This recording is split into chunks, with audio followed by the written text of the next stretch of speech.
Hi friends, how are you all doing? I'm August, this is Cozy Rosy Reads, and this is the start of another weekly reading vlog. It honestly has been an amazing past few days. I hope you enjoy the montages because it's the most like summery vibe ever. I've just been able to go out and experience so much beautiful summer life and it's been amazing. I went disc golfing and actually learned how to disc golf with my partner. He was teaching me and I was actually doing pretty well. And now I'm getting ready to go over to my sister's house to take advantage of her bathtub and then read for a little bit on her balcony. So sorry if the camera angle just changed. My phone decided to just stop recording. I'm having a day, so I deserve a little relaxation in a bathtub and reading on my sister's balcony. And I'm currently reading Aquamarine by Anshaw. I totally lost my spot because I fell asleep reading last night, but I'm loving this so far. So we open up in Mexico City, 1968.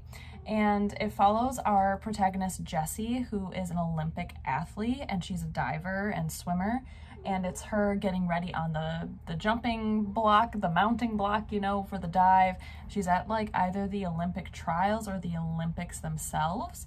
And it's talking about what led up to this one particular moment when she jumps in the water, and she is like point something seconds late jumping and diving into the water, which causes her to then get second place.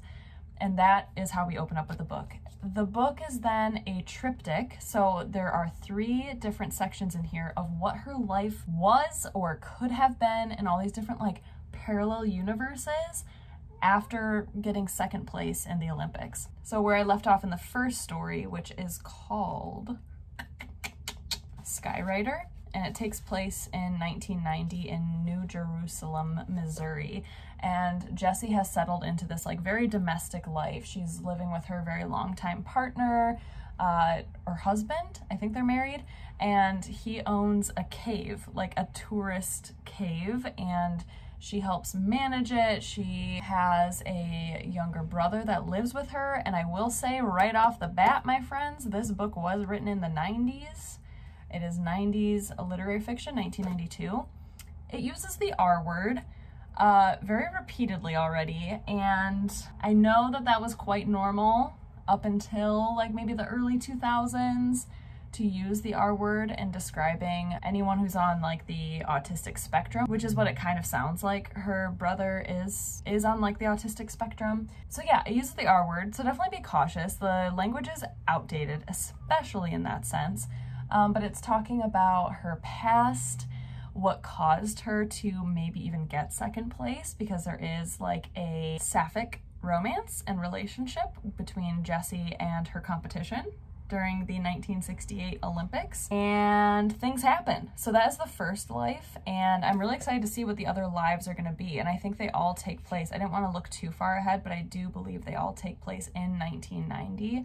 So it's just this trajectory of like what happened to her after this one set thing that happened, that is set in stone, that she got second place, that isn't changing, but the several different lives that she could have led after getting second place. So that is that. I'm gonna go ahead and head out over to my sister's, and then Winston is getting very sassy and chatty in the background. And my plans for the rest of the week, honestly, I've just been like so spontaneous lately and going out and enjoying the weather. It's so beautiful out. He's just chirping at me now. He's so far away from me and just yelling at me. What? There he is. Okay, I'm gonna go head out to my sister's and we'll see where the rest of this vlog goes. This book is pretty short. I think it's like barely over 200 pages, so I will let you know my thoughts as I get a little bit further in and as I finish the book in this vlog, because it's gonna happen. Also, there's construction happening and a cat meowing. Summertime is just loud and I'm feeling very overstimulated with the sounds. So I apologize if you are as well. That's something that just gets under my skin, is just noises. But thank you so incredibly much for being here, friends. I'm gonna finish this book in this vlog. That is my goal. So I'll let you know when I get a little bit further. And yeah, so thank you for being here. Let's go see where the rest of the week takes us, and I'll let you know my thoughts on Aquamarine.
I look like an emo early 2000s teen boy right now. My mullet is so long, and if anyone recognizes this shirt, yes, I have been wearing it as a shirt, but I do plan on cutting this out. But also this is a really comfy shirt, so I might find another shirt to put on my denim jacket. I'll link that video down below if you have no idea what I'm talking about. Today has been really wonderful. I did an early morning yoga class. I went to this huge indoor like garden farmer's market kind of thing with my mom, and that was spectacular. But I'm really loving this. I'm loving it. I'm on the last chapter of this book. I'm on page 148. So my plan is to finish this, maybe not tonight because I'm going out for drinks. Alec and I are going out for some drinks and it'll be fantastic. And I'm going for a walk with my sister downtown in a little bit here, so I have to hurry up and go over there. It's just been a really lovely day today specifically, and I'm so kicking myself that I did not vlog my reading experience so far because I'm loving this book so much. Depending on how it ends, right now it's like a 4-star, but depending on how it ends, it might push it to a 5-star for me personally. So I'm really excited to tell you all more about it. So I'll have to let you know my thoughts on this one, and then we can pick from my June TBR stack because my June TBR pile is phenomenal, and basically any book I pick from it, I feel like I'm really going to enjoy and hopefully fly through. So that is what I'm up to. It's a really beautiful day. It's Friday. I'm ready to go enjoy the rest of the lovely sunny day. Okay, I'll chat with you soon.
Good morning, friends. This morning I did finish reading Aquamarine by Anshaw. This did not wow me as much as I wanted it to, which was pretty unfortunate. It started out really strong for me. I loved the premise that we're opening up with this woman who was an Olympic athlete. So it's like 3 different alternate lives after she places second in the Olympics and how she deals with the aftermath of that.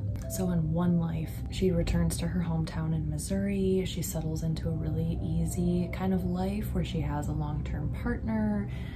She lives like a very quiet, very rustic, humble life and doesn't really talk about her fame or the fact that she was in the Olympics. She feels very distanced from it, but she's fumbling. In every single one of these lives, she is fumbling through life and still reeling and feeling connected to that loss because there are some deeper things that happened at that Olympic trial where she placed second. And I'm not going to tell you what that is, but there is like a sapphic romantic relationship as well. In the second life, she is actually dating a famous actress in New York City, but she still has the same family dynamics and issues. And it's so interesting to see all these like parallel things that no matter what, in these 3 lives, those things remain consistent.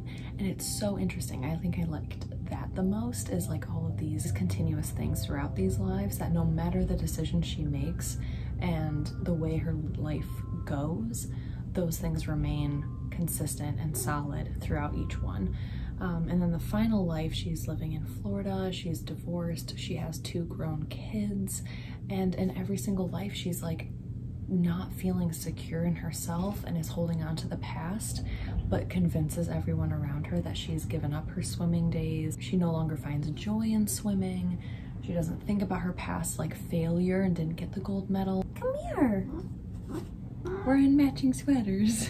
But in reality, she is still really tethered to this past. So I thought the concept was really interesting, and I really liked the references in here that would be tied in every single story. Every single story had at least a few mentions of things that were mentioned in the previous story. So no matter if we're on this certain path, this certain trajectory, there are certain things in life that will probably always just remain the same, or you'll be surrounded by the same people or have the same difficult family dynamics. It's very interesting, but what I think pushed it into something that like it can't just be, you know, like a 2.75 or a 3-star book is the last chapter, where she goes, our main character Jessie goes to revisit her past physically. She goes to confront her past basically and to answer the unanswered questions in her life for just a peace of mind, to absolve herself, to make her life and brain a little bit more clear. And what's interesting about that one is it is like a few, like there's a blank page in between the last chapter. So I thought we were kind of like done, and then I flipped and I was like, oh my gosh, there's a little epilogue basically. But what's interesting about this life is it doesn't tell you which life she did that in. So it kind of, for me, makes me feel like in no matter what life, no matter where her life led after the Olympics, she went to go figure herself out. And I thought that was really cool. So the format of this book was amazing. Opening up with a set event that cannot be changed, spiraled into 3 different lives, separated by chapters, and then an ending that we as the audience just have to assume happened despite and no matter what life was the reality. So the structure of it was amazing. I just don't think it had a huge emotional impact on me, but we shall see in the coming days if I think of this book. I think it's going to be more of the concept of the book that sticks with me more than the actual writing or the characters or any emotions, because I felt pretty emotionless at the very beginning. The first story, there were a few times that I was annotating. I definitely annotated like a few little one-liners here and there, but this wasn't overall like a book that made me think super hard or read the text through like a critical lens. Like it was just a fun short piece, but I wish it had more thinky elements to it. So that's Aquamarine. I think overall it is like a 3-star book for me, but again, I'm gonna linger on it. I don't really know how a book is gonna impact me, especially something like this where it is supposed to make me think and question, until like a few days later. Like, am I really thinking about it? Am I really questioning it? We shall see. So that's that. Up next, I am kind of going through my June TBR in chronological order, like backwards, just because I literally want to read every single book on my June TBR, so I need to like pick up the pace because it is almost halfway through the month already, which is terrifying. So I need to read so much more, and I'm excited to read more. So next, I'm gonna be picking up Luster by Leilani. I'm so excited for this one. I'm so excited. So I will let you all know when I'm a few pages in. I have no idea what this vlog is. There's Winston. So I'm gonna cut this talky bit short because he's gonna just keep screaming until I pay attention to him. Yeah, what a weird vlog. I hope it's enjoyable. I don't know. It's been enjoyable for me. Just know that I'm having a really good time experiencing things, going on bike rides, exploring new places, trying new restaurants, and hanging out with loved ones, including you. Including you. You're a loved one. You're probably just grumpy because he's in his sweater and he wants it off. So I will check in with you all very soon about my experience with reading Luster. It's gonna be great, right? Okay, bye friends.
Hi friends, it is Tuesday and it is over 90 degrees here. My partner randomly texted me and was like, beach? So we're going to the beach. So I thought this would be a good time to like wrap up this vlog, this very weird random vlog. Now the fun continues. But yeah, I've had a really relaxing day. I worked from home in the morning and then hello. Just gotta make his presence known, everyone. And okay. Chaos ensues, but I am now quite far into Luster. I am loving it. This writing style, Leilani, impeccable writing style. Don't you agree? You concur. Winston concurs. Oh my goodness. So yeah, Luster, fantastic. I'm on chapter 4, which is page 65. This writing style is impeccable, phenomenal, amazing. 5 delicious golden stars just for the writing style alone. It is so up my alley. It's just run-on sentences, long metaphors, nostalgia, description, oddly specific references. Yeah, so I'm gonna go ahead, get ready for the beach. My partner and I are actually gonna be bringing a book that we got together, The Institute by Stephen King. We both got a copy a long time ago, probably in the winter. And we're gonna do a book club on the beach today, and I'm really excited. So I will start a new vlog for that, so stay tuned. Basically, to wrap things up, TLDR, Luster, phenomenal, love it, can't put it down. I've been reading a lot this morning and today. I can't wait to read more of it and let you all know more of my thoughts, either in another vlog or a wrap up, who knows. Next week's vlog might just be a combination of reading Luster and The Institute. Either way, I'm really excited, I'm happy, and I'm gonna go to the beach. It's hot and I'm sweaty. So thank you all so much for being here. I know this vlog was odd. And I know I keep saying it was odd, but like maybe if I piece it all together, it won't feel as odd. But for me, it feels very, very discombobulated and not a whole lot about books, but a whole lot of just like personal life fun things. So I hope you all are doing really well. Thank you so incredibly much for being here, friends. Happy summer, if it's summer where you are. I can't wait to see you all again very soon for my next video. Until then, stay cozy, my friends. Bye!